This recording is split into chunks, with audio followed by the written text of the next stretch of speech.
আজকে আমি তৈরি করব পাউরুটির উপমা বা ব্রেড উপমা। তার জন্য আমি নিয়েছি বড় সাইজের 5 পিস পাউরুটি নিয়েছি, আর নিয়েছি এখানে পেঁয়াজ কুচি, লেবু, দুটো কাঁচা লঙ্কা কুচি, আর গাজর কুচানো একটা গোটা, আর আধখানা এখানে আলু কুচানো আছে। চীনাবাদাম নিয়েছি আর টমেটো সস নিয়েছি। প্রথমে আমি পাউরুটির পিসগুলোকে আমি ছোট ছোট টুকরো করে কেটে নেব। আমি এই সাইজ করে কেটে নেব। প্রথমে এটাকে আমি 3 পিস করে নেব। আপনাদের যেমন সুবিধা হবে সেরকম কেটে নেবেন।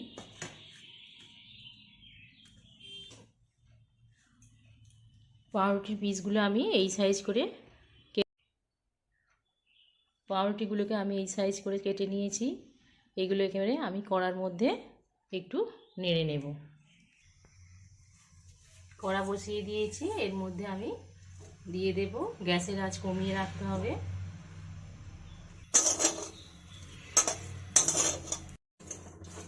পাউরুটির টুকরোগুলো আমি টোস্ট তৈরি করে নিয়েছি।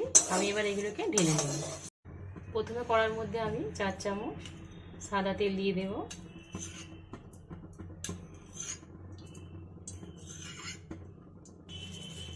একটা শুকনো লঙ্কা দিয়ে দেব।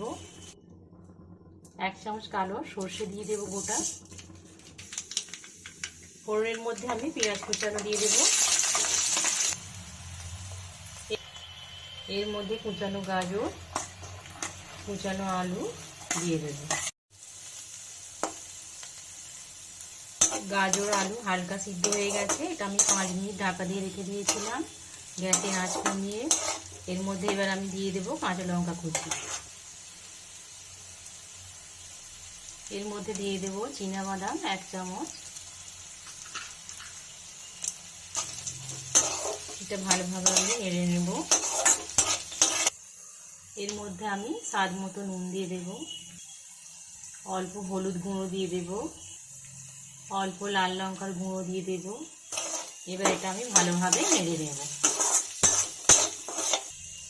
এর মধ্যে আমি টমেটো সস 2 চামচ দিয়ে দেব। এটা ভালোভাবে আমি মিশিয়ে নেব। এর মধ্যে আমি আধখানা লেবুর রস দিয়ে দেব। এটা ভালোভাবে আমি মিশিয়ে নেব। এটা আমার হয়ে গেছে। আমি এর মধ্যে পাউরুটির টুকরোগুলো দিয়ে দেব।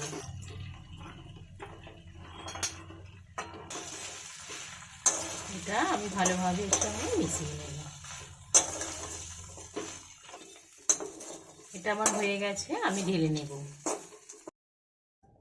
পাউরুটির উপমা আমার তৈরি হয়ে গেছে। ভালো লাগলে আমার চ্যানেলটিকে সাবস্ক্রাইব করবেন, শেয়ার করবেন, কমেন্ট করবেন। আজ এখানেই শেষ করছি। ফিরে আসছি পরের অন্য কোনো রেসিপিতে।